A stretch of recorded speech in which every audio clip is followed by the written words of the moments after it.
É contigo. Obrigado, pastor Clementino. Saúdo a todos com a paz do Senhor. Amém. Bênção, privilégio, mais uma noite das comemorações dos 69 anos da Assembleia de Deus aqui em Guarulhos. Um grande bênção, um grande privilégio estar aqui todos esses dias. Quero convidar para vir aqui à frente o pastor Ricardo Bitum. Pastor Ricardo Bitum, nós fomos buscá-lo ele agora há pouco lá no Mackenzie. Ele trabalha lá já há uns 20 anos, trabalha como professor, responsável pela área de ciências da religião lá no Mackenzie. Se converteu numa igreja pentecostal há muitos anos atrás, e Deus também deu a ele a graça de caminhar na área acadêmica. Tem vários títulos acadêmicos, nós não vamos falar sobre isso aqui, mas tem falado em outras ocasiões nas festividades aqui da nossa igreja. É uma bênção recebê-lo aqui novamente. Se eu não me engano, é a terceira vez que o pastor Ricardo Bitum está falando aqui. E antes e acima de qualquer coisa, o pastor Ricardo Bitum é um servo de Deus, e isso para nós é um grande privilégio poder recebê-lo aqui essa noite. Vamos recebê-lo com alegria, louvando ao Senhor pela sua vida, dando uma salva de palmas para o nosso Deus. Deus abençoe. Seja bem-vindo, pastor. Você prefere o pedestal ou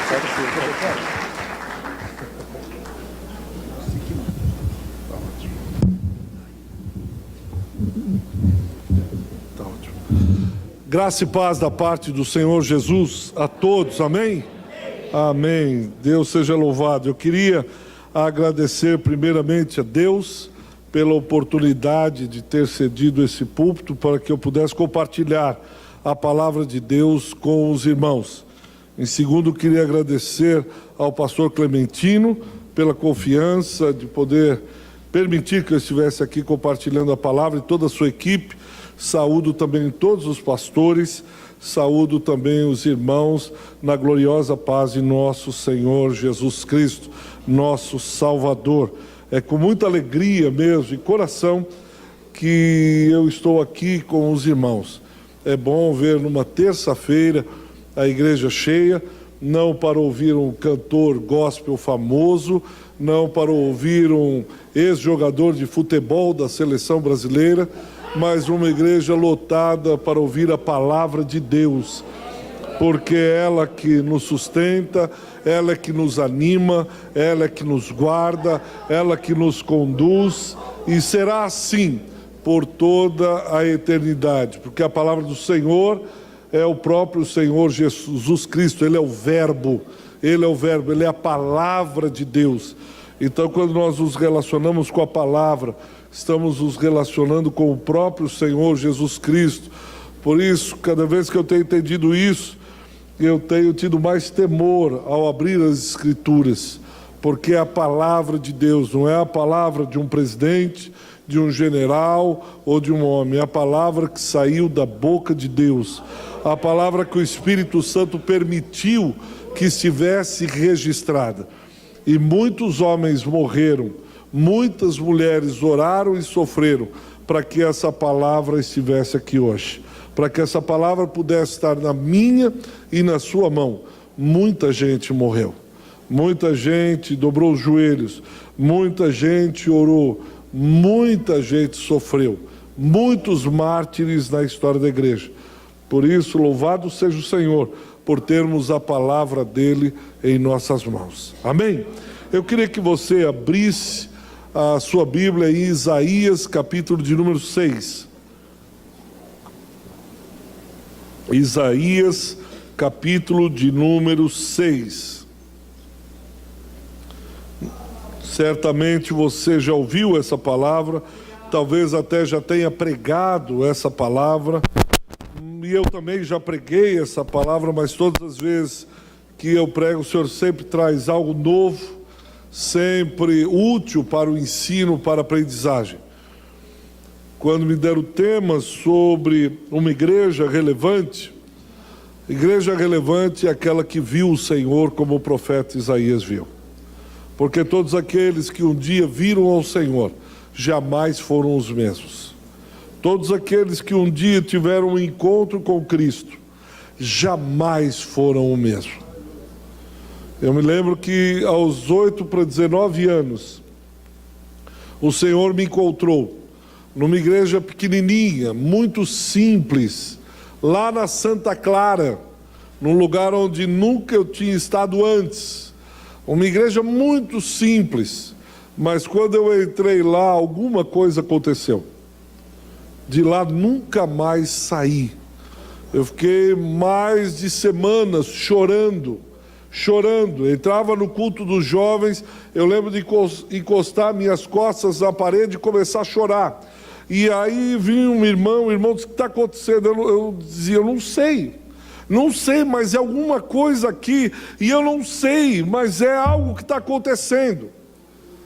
E chorava, e um desejo irresistível de ler as Escrituras, uma vontade de estar na igreja, uma vontade de comungar. E quando eu vi o púlpito, eu disse: é isso que eu quero, essa palavra, essa gente. Era gente muito simples, gente muito humilde, mas eu disse: parece que eu tinha encontrado a casa, encontrado o meu lar, a vida fez significado. Estava estudando para medicina, mas nada fez sentido. Mas quando eu entrei naquele lugar, ali havia a presença do Senhor Jesus. Não havia doutores, não havia mestres, não havia gente sofisticada, não havia gente chique, mas o que tinha ali, o que eu encontrei, foi a presença dele.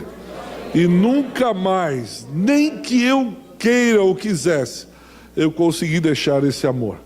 Porque um dia eu vi o Senhor, e todos aqueles que um dia foram encontrados pelo Mestre vão ser relevantes enquanto existirem. Jamais deixarão de ser relevantes. Vamos ler então as Escrituras?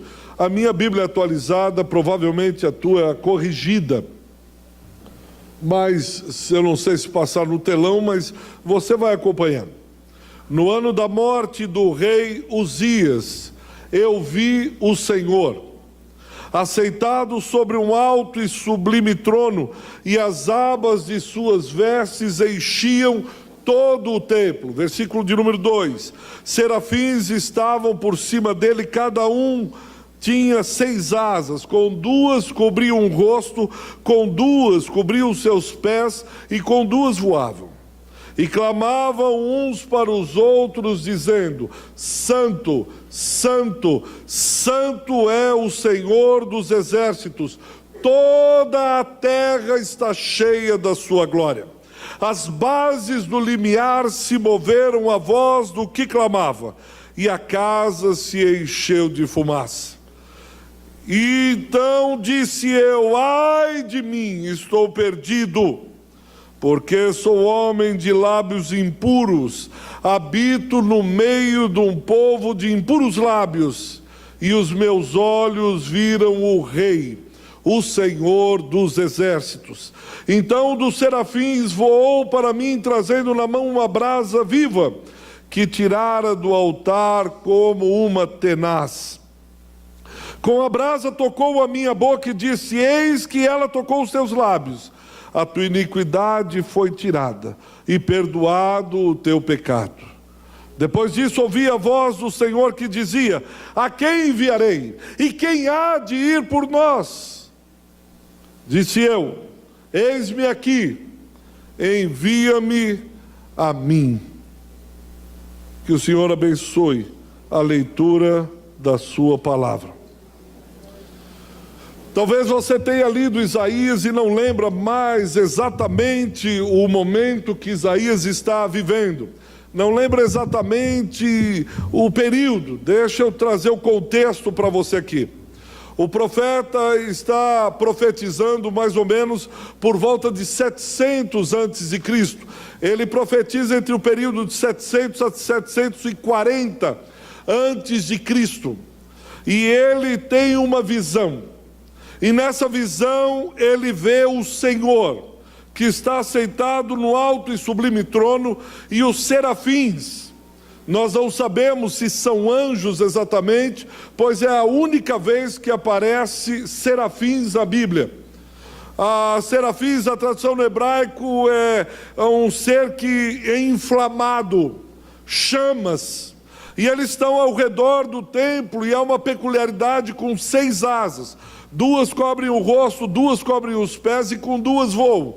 E eles estão o tempo inteiro ao redor do trono, dizendo: Kadosh, Kadosh, Kadosh, Santo, Santo, Santo é o Senhor dos exércitos.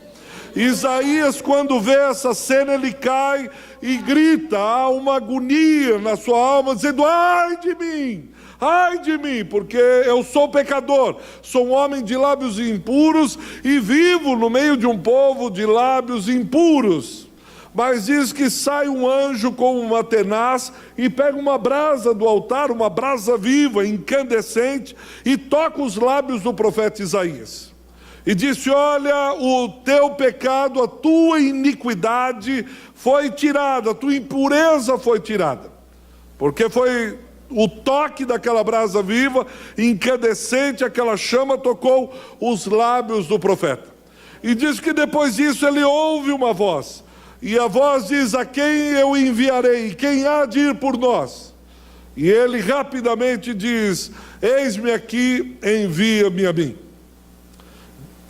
Isso é o que nós acabamos de ler. Vamos ver o contexto, o que está acontecendo agora ao lado do profeta Isaías. O profeta Isaías está vivendo num período temeroso de instabilidade, porque a Assíria havia invadido há mais ou menos 100 anos, o reino da Síria está dominando o Oriente Médio. O reino do norte já foi invadido pelos assírios em 722, alguns dizem 721. Foi invadido o reino do norte e levado cativo. E era terrível o cativeiro assírio. Por quê? Porque os assírios tinham uma estratégia de guerra terrível. Eles invadiam um lugar e eles tiravam aquele povo do lugar e mesclavam com outro povo. E pegavam daquele povo e colocavam aqui. Eles misturavam as gentes. Então ele ia misturando. Você diz: pastor, e daí? Qual é o problema disso? O problema é que esse povo, essa estratégia era usada, fazendo com que aquela nação perdesse a sua identidade. Aquele povo já não poderia ter um poderio de revolta, de se unir e dizer: ô José, vem cá, Maria, nós somos aqui da Assembleia de Deus do Guarulhos, vamos se ajuntar para combater os assírios. Não, porque você tinha aqui gente de todo tipo, gente de todo lugar. Perde-se a identidade nacional, perde-se o poder de reação. Então o cativeiro assírio tanto é que Israel não volta mais. 10 tribos se perdem no meio do caminho, ficam só as 2 tribos do sul, de Judá. Essas 10 tribos, depois do cativeiro babilônico, não voltam mais. Cativeiro assírio, desculpa, não voltam mais devido à eficácia dessa estratégia assíria. O profeta está vivenciando esse pânico, esse terror, esse medo, porque o norte já foi invadido. Mas não só esse medo, esse pânico, a coisa está pior, porque depois em casa você pode ler Isaías capítulo de 1 ao capítulo 5, o capítulo 1, o povo de Israel se distanciou do seu Senhor, ele começou a ter práticas mundanas, ele começou a ter práticas estranhas à prática do povo de Deus. A ponto de, no capítulo 2, Deus dizer que não aceitaria mais os sacrifícios do povo. Se eu não vou aceitar mais os seus cultos. Até o boi é capaz de reconhecer o seu dono, mas o meu povo Israel não me reconhece mais. Porque o povo se distanciou do Senhor. Foi indo para o caminho de Baal, foi adorando Baalins, e Deus rejeita essa idolatria reinante. Há uma idolatria no meio do povo de Israel, e o profeta Isaías está percebendo isso tudo. O profeta Isaías está olhando os acontecimentos, sua alma está agoniada, há uma preocupação na nação. Como se não bastasse isso, no primeiro versículo do capítulo 6, diz que o rei Uzias morreu. Uzias assume o trono jovem, com 16 anos. O seu pai morre e ele é obrigado a assumir o trono. Ainda que ele faça algumas restaurações, algumas purificações, uma reforma religiosa, ele vai contra Baal e os Baalins, ele não consegue chegar ao fim da reforma. Ele não consegue produzir, manter um reavivamento. porque Israel está enraizado na sua idolatria. Israel está completamente absorto na sua rebelião. O profeta Isaías está vendo isso tudo. E quando ele olha para o trono, ele é chegado do rei Uzias. E ele olha e o trono agora está vazio, porque foi no ano da morte do rei Uzias. Isso gera instabilidade política. Nós estamos atravessando os últimos anos uma instabilidade política. Vai o impeachment? Não vai. Vota? Não vota. Para a economia. Ninguém investe mais. Nós passamos isso não na dimensão que Isaías está vivenciando. Mas isso gera um estado alarmante. Vamos construir a igreja? Para e tal, mas será que isso anda? Quem vai ficar? Esse é legítimo, aquele não é. Isso causa instabilidade. O rei Uzias morreu, quem vai assumir o trono? Será que vai ter um golpe de Estado e os generais vão assumir agora a nação de Judá? Será que tem um vice que vai assumir, mas e o filho dele é muito novo? Não pode... Isso gera instabilidade, pânico. É esse o contexto que Isaías, o profeta, está vivendo. Insegurança, medo, terror, não sabe muito bem para onde as coisas vão, não sabe o que vai acontecer amanhã, não sabe se terá emprego ou não, não sabe se as coisas vão continuar, vão melhorar ou vão piorar, não sabe se vai vir uma guerra ou não vai vir uma guerra, não sabe isso, não sabe aquilo. Isso causa um pânico terrível. Isso gera terror no meio do povo. E o que acontece então? O profeta tem uma visão dada por Deus, presta atenção nisso. E o que é que Isaías vê? Isaías vê o trono do Senhor e todos os serafins cantando santo. Você diz, pastor, e daí? E daí, num contexto terrível desse, o que eu queria era ter uma visão sim, mas era a visão de um Deus Pai amoroso, dizendo, filho, com uma voz de locutor de rádio FM, um som suave, os anjos com as harpas melodiosas, dizendo, filho, não temas, o papai está com você. Filho, eu enxugarei tuas lágrimas. Filho, não tenha terror. Filho, eu vou cuidar de... Era essa visão que eu gostaria de ter. Era essa visão que eu gostaria de ver. Filho, vem cá, o papai está aqui. Eu vou cuidar de você. Eu sou o papai amoroso. Eu sou o Deus bondoso. Mas não é isso que Isaías vê. O que é que Isaías vê? O alto e sublime trono.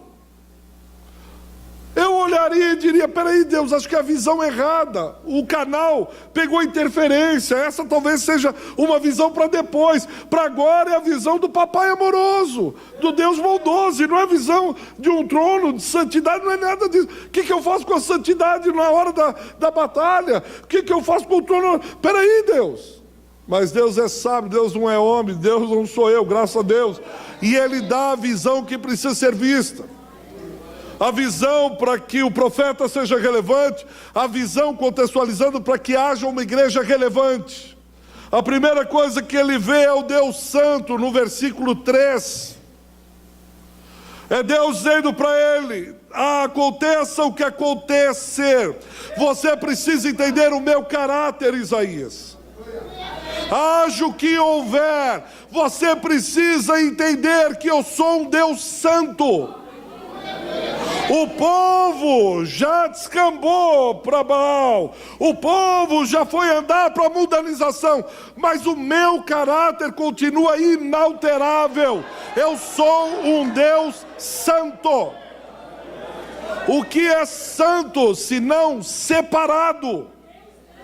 Isaías, você precisa entender que eu, como um Deus santo, eu de alguma maneira separo um povo santo. Abra sua Bíblia em Levítico 19, versículo 2. Lá fala que há uma exigência do Deus santo. Ele diz, sereis santos, porque eu sou santo.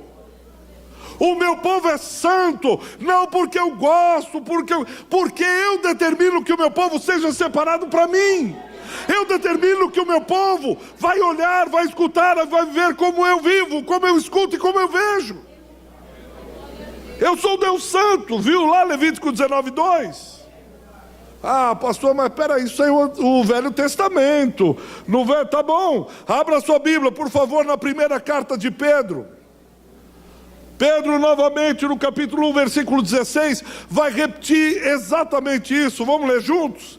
Abra sua Bíblia aí em 1 Pedro, capítulo 1, versículo 16. Abra o seu iPhone, iPad, o que você tiver, mas pelo menos abra a sua espada.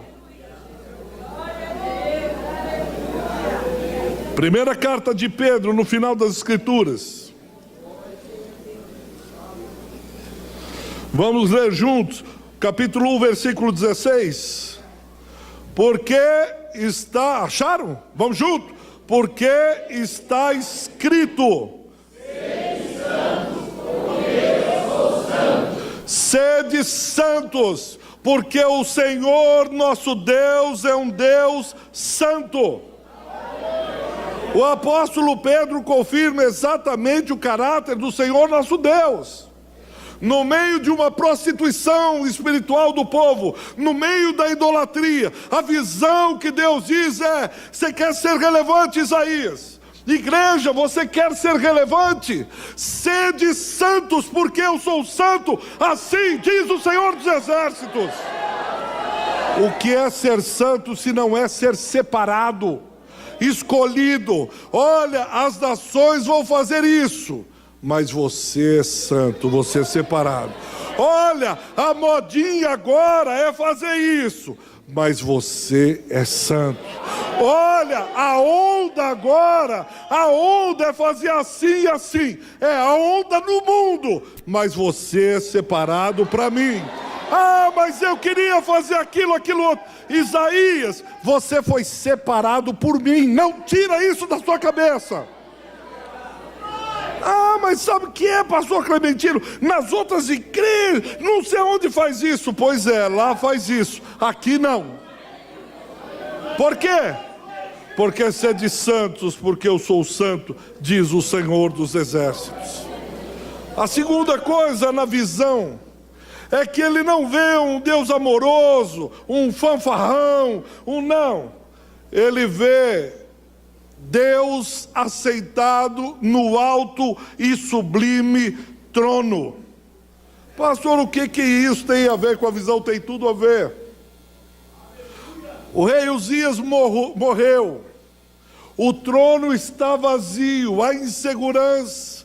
Quem vai assumir? O que vai acontecer depois? Para quem que vai ficar o negócio? O que vai dar?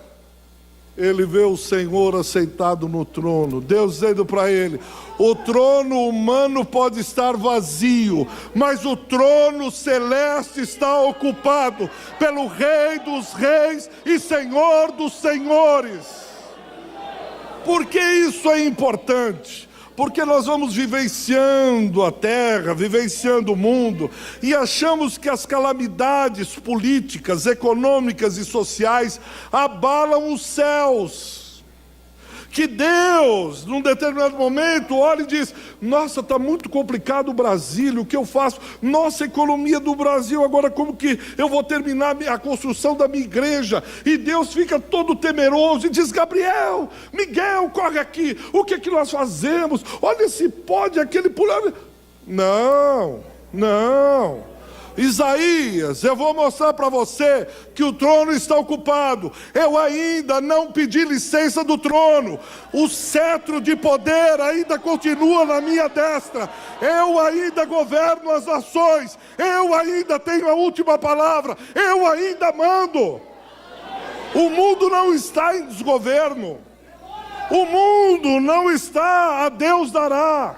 O mundo não está em naufrágio, indo a pique. Há um Deus que ainda é Senhor da história. Há um Deus que ainda não pediu licença do seu trono. Há um Deus que é Rei dos Reis e Senhor dos Senhores, assentado no alto e sublime trono. É isso que Isaías vê.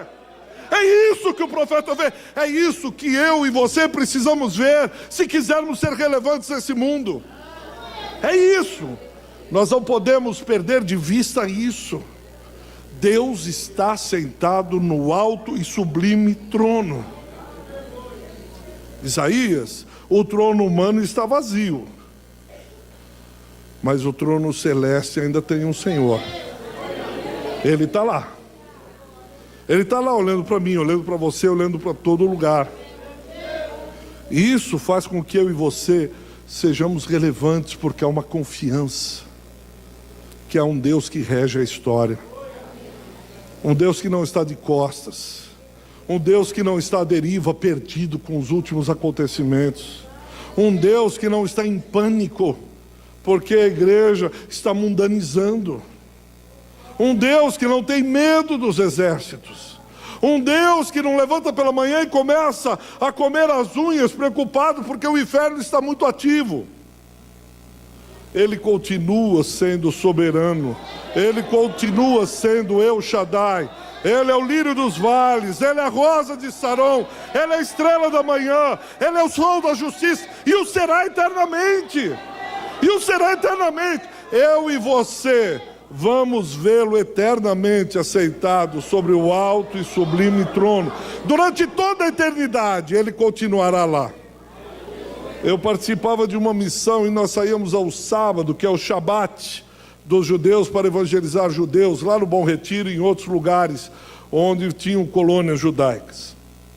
E aí uma vez eu estava na Praça da Luz e me aceitei do lado de um senhor e comecei a evangelizá-lo. A gente usava plano de salvação só do Antigo Testamento, não falava o nome de Jesus, se referia a ele como eterno, e eu comecei a evangelizá-lo, falava, ele me interrompeu e disse: ô garoto, era jovem na época, ainda sou, né, mas era mais jovem do que sou hoje, e ele disse: o que você está querendo me ensinar?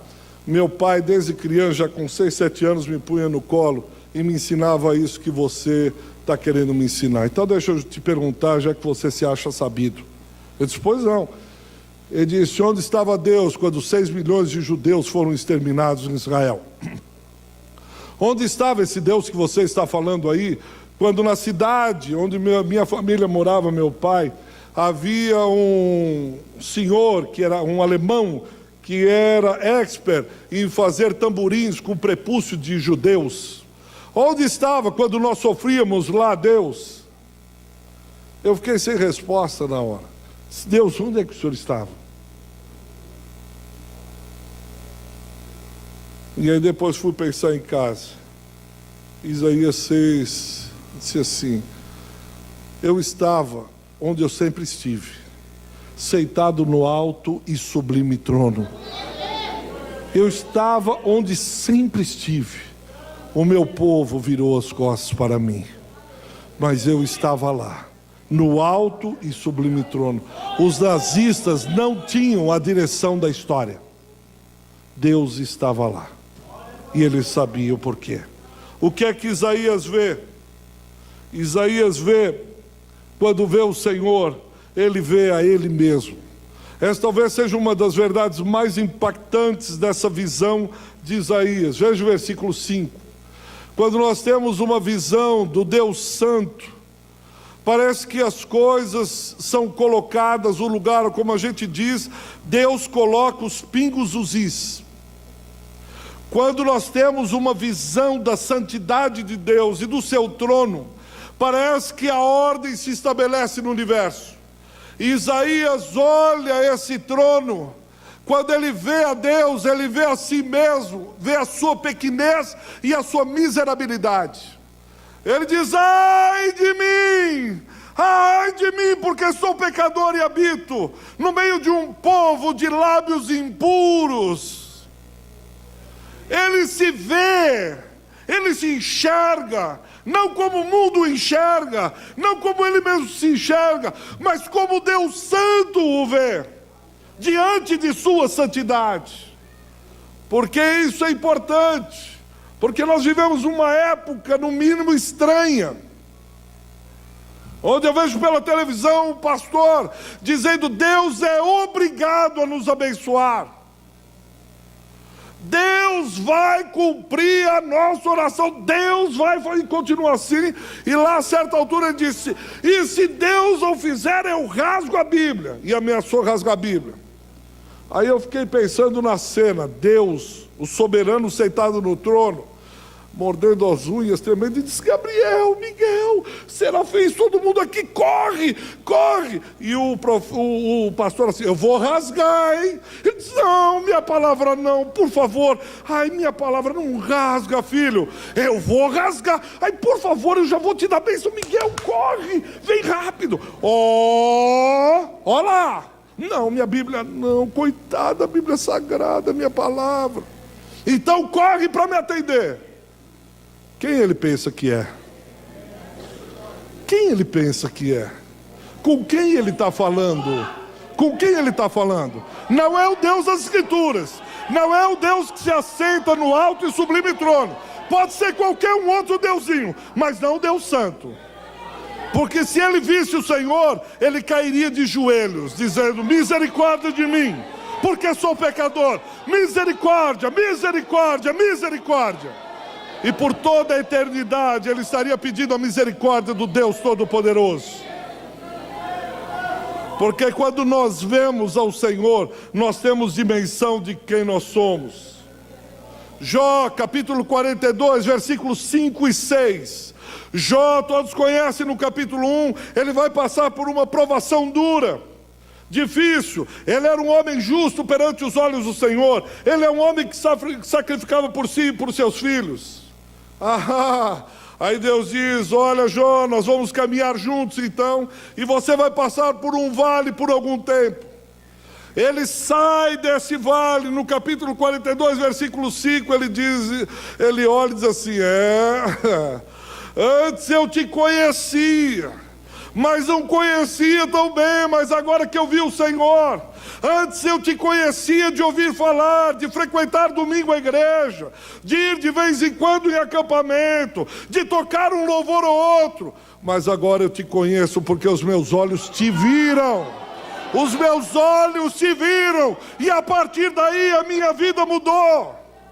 A partir daí a minha concepção de quem é Deus é outra. Lucas capítulo 5.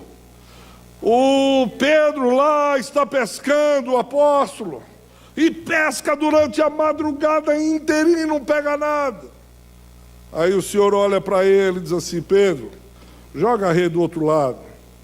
Senhor, o Senhor é mestre, o Senhor conhece tudo, mas quem conhece o mar aqui sou eu. Pescador sou eu. Desculpa, não é nada pessoal, não quero ofendê-lo, mas eu pesquei a noite inteira. Eu nasci com o pé nessa água. Eu olho para o peixe, eu digo o que é, já falo onde está. Vai vir chuva, eu conheço tudo aqui. Desculpa, o senhor é mestre, mas o senhor é da carpintaria. O senhor mexe com madeira. Agora, mar é comigo. Desculpa, não é nada pessoal. O senhor é Deus, está tudo. Mas mar é comigo, eu sou pescador. Mas, sobre a tua palavra, eu lançarei a rede. E ele vai, lança a rede e começa a vir peixe, peixe, peixe. Qual a reação dele? Ele olha e diz: afasta-te de mim, Senhor. O que é que ele viu? Ele viu quem realmente estava no barco. É o Senhor, é o El Shaddai, é o Eu Sou de Êxodo, é o Criador de Gênesis, é o sacrifício de Levítico. Quem está no barco não é qualquer um, não é qualquer carpinteiro. Ele vê o Senhor. No versículo 8 de Lucas 5 ele diz: afasta-te de mim, vai para longe. Por quê? Porque eu sou pecador. Ô Pedro, até que enfim você viu quem estava com você. Quando você vê o Senhor, a sua reação é outra. Havia um religioso, um homem justo, Atos capítulo 9. Ele está no caminho de Damasco e ele vai pegar cristão, porque na terra dele cristão não vai ficar pregando qualquer coisa. Ele é macho, ele é paraibano, ele vai para cima. Ele vai a cavalo, vai com carta e diz: nós vamos matar cristão. Vai. Ele tem uma visão. Quem é que ele vê? Quem és tu, Senhor? Eu sou aquele que você persegue, Jesus de Nazaré. cai do cavalo, fica cego, e depois vai ser encontrado orando na rua direita. O perseguidor Saulo, agora é o perseguido Paulo. Por quê? Porque ele viu o Senhor. Aqueles que veem o Senhor não podem mais viver do mesmo jeito. Aqueles que têm uma visão de Deus não vivem mais de qualquer maneira. Aqueles que veem o Deus Santo mudam completamente a sua vida, mudam completamente a sua trajetória. São outros. Apocalipse capítulo 1, o apóstolo João está exilado na ilha de Pátimos. O apóstolo que reclinava a sua cabeça no peito do mestre. Ele tem uma visão, se aproxima dele um varão. Ele entende que é o Cristo ressurreto. Ele diz, quando eu o vi, eu caí como morto. Apocalipse 1, versículo 17. Ele cai, mas ele não é o apóstolo, mas ele não é o Bambambam, ele não é o grande João. Tantas quantas vezes ele ver o mestre, ou eu, ou você vermos o mestre, nós caímos diante do trono, diante da glória, diante da majestade. Esse é o Deus que nós servimos. Esse é o Deus que Isaías cai e diz, ai de mim. Ai de mim, ai de mim, ai de mim. Se eu parasse essa mensagem agora, nós seríamos aqui e disse, e agora então, se assim, o que nós fazemos? No versículo de número 6, ele mostra a nossa ineficiência. Ele sabe que eu e você não podemos produzir santidade. Santidade não se produz. Nós não podemos perdoar os nossos pecados.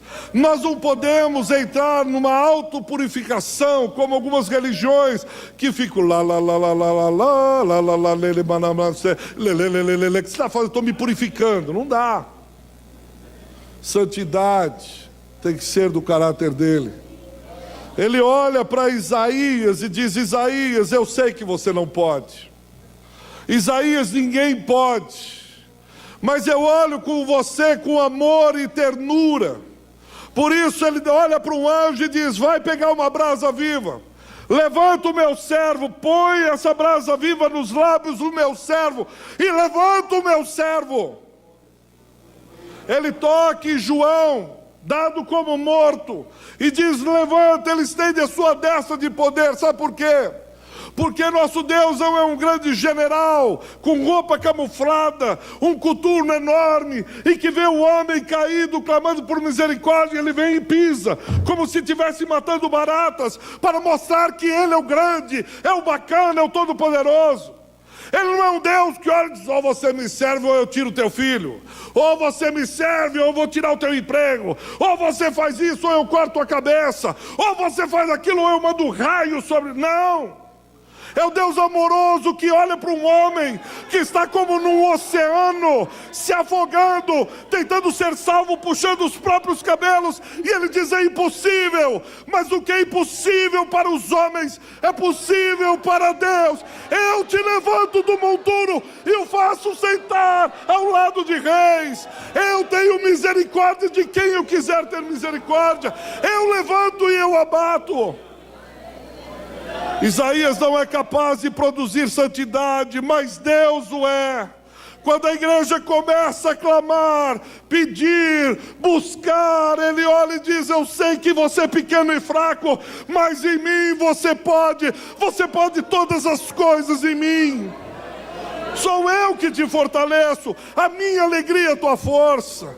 Esse é o Deus misericordioso e amoroso da Bíblia. Ele diz, Isaías, eu sei que você não pode, mas eu mando os meus anjos te ajudarem. Impressionante o amor de Deus, como Ele nos tira de cada enrascada que a gente se coloca, como Ele nos salva de lugares que a gente entra e diz, por que eu entrei aqui? Mas Ele não resiste ao coração contrito, com amor, Ele diz, não, mas eu te tiro daqui. E eu quero finalizar no versículo 8. Veja aí sua Bíblia, Isaías 6, versículo 8.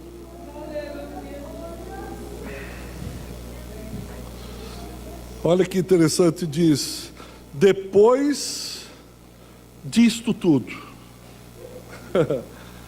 depois da visão, depois da santidade, depois do trono, depois de Isaías ver a si mesmo, depois disso tudo, esse Deus amoroso, gentilmente, isso eu acho impressionante. Ele poderia pegar Isaías pelo colarinho e dizer: você entendeu quem eu sou? Pôr nariz com nariz e diz: você viu quem eu sou? Os olhos de fogo olhando para Isaías e dizendo: você entendeu? Vai. Mas não, depois disso tudo, diz que a Trindade conversa entre si, diz: a quem enviarei? Quem há de ir por nós? Quem vai fazer a obra? Quem vai para missões? Quem vai ingressar no ministério? Esse Deus amoroso, ele faz um desafio. Ele não coloca Isaías na parede e diz: e aí? Entendeu? Não. Depois disso tudo, ele olha e diz: quem vai aceitar o desafio? Será que tem alguém? Será que alguém aqui tem o chamado? Será que alguém levanta a mão e diz: sou eu, me ajuda aqui, o que precisa fazer? E quando Isaías vê isso, ele não titubeia. Eu aqui, pelo amor de Deus, como salmista. Uma vez falou o Senhor, duas vezes eu ouvi. O que é que precisa fazer? Daqui sou eu. Não vai pôr ninguém, não. Não vai deixar ninguém. Sou eu que vou fazer essa obra. Para onde o Senhor deseja que eu vá? O que o Senhor deseja de mim? Aonde eu posso ser relevante? Como eu posso intervir no curso da humanidade? Como eu posso entrar em lugares? Fala para mim: sou eu, sou eu, sou eu, sou eu. Ele não diz assim: mas quanto o Senhor paga? 8 horas por dia, 6 horas é meio período? Não tem ninguém para ir? Eu vou quebrar o seu galho, hein? Mas é que o salário é salário, quanto o senhor vai pagar? É por mês? Vai registrar? Se eu entrar na obra, começar lá no campo tal, o senhor vai registrar? Como é? Quem viu o Senhor não faz essa pergunta. Não. O mercenário faz. Mas aquele que viu o Senhor, ele só diz assim: Deus não é outro. Ah, mas o que eu estou pensando, não pensa não. Pelo amor de Deus, eu quero ter essa oportunidade, eu quero ter esse privilégio. Manda eu. Ah, mas é difícil. Pois bem. Não, mas não interessa, Deus. Estou aqui. O que o Senhor quer? Como resistir a um Deus assim? Como dizer não para Ele?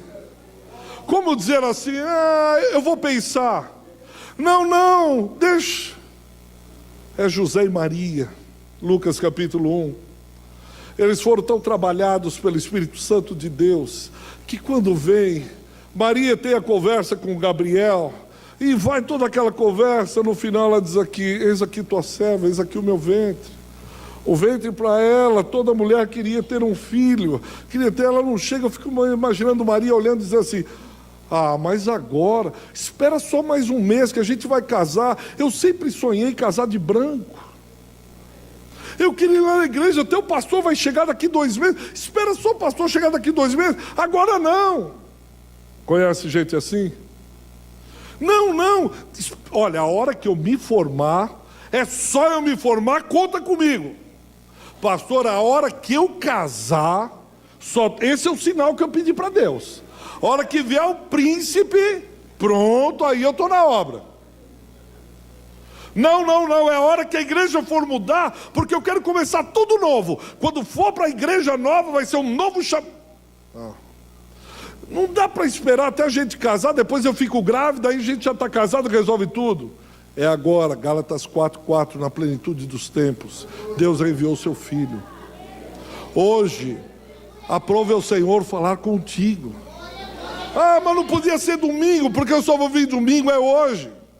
mas não podia quando eu tinha, se eu ouvisse essa mensagem quando eu tivesse 18 anos. Você está ouvindo agora, o chamado é agora. Você está ouvindo o Senhor, é agora, não é amanhã, não é quando você tinha 18 anos, é agora. Eis-me aqui, envia-me a mim.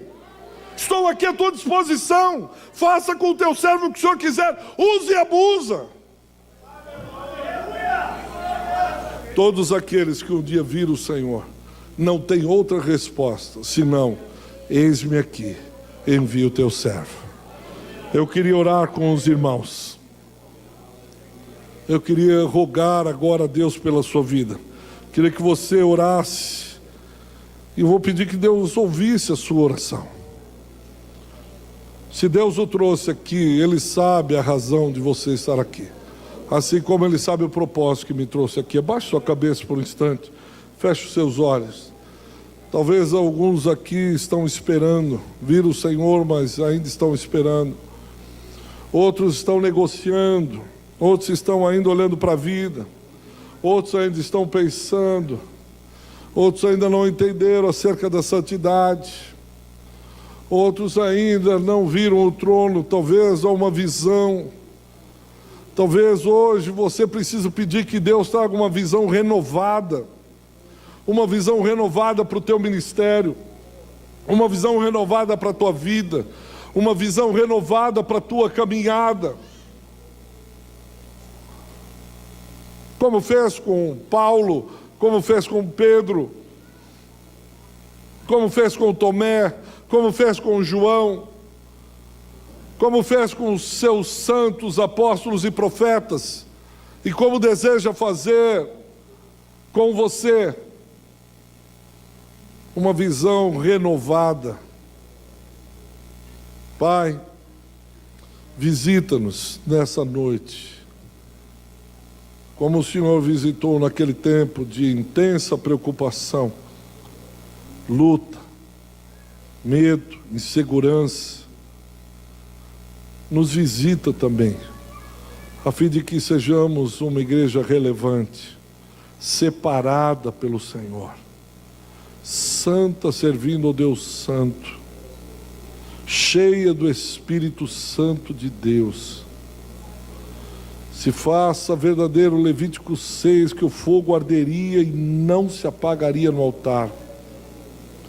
Se há alguma chama aqui, Senhor, sendo apagada pelas cinzas de ontem, que o Senhor traga uma visão que renove, a fim de que a chama continue viva, acesa no altar, pegando fogo, fogo pentecostal.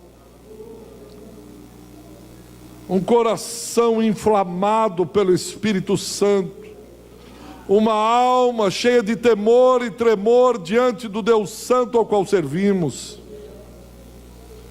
Põe fogo no meio do arraial, Senhor, trazendo uma visão da tua santidade, do teu trono. Incendeia, Senhor, o rebanho com a tua presença, a presença do Santo. Que os anjos, junto com essa igreja, digam: Kadosh, Kadosh, Kadosh, Santo, Santo, Santo é o Senhor dos exércitos, Santo é o Senhor dos exércitos. Santidade convém à tua casa. Somos povo santo, sacerdócio real, separados para a tua causa. Obrigado pelo privilégio que o Senhor nos dá de marcharmos em tuas fileiras, de pertencermos ao teu batalhão. Obrigado, Senhor. E que a visão jamais saia de nossas mentes e jamais deixe de aquecer o nosso coração. É o que eu te peço, em o nome de Jesus de Nazaré. Amém. Deus os abençoe.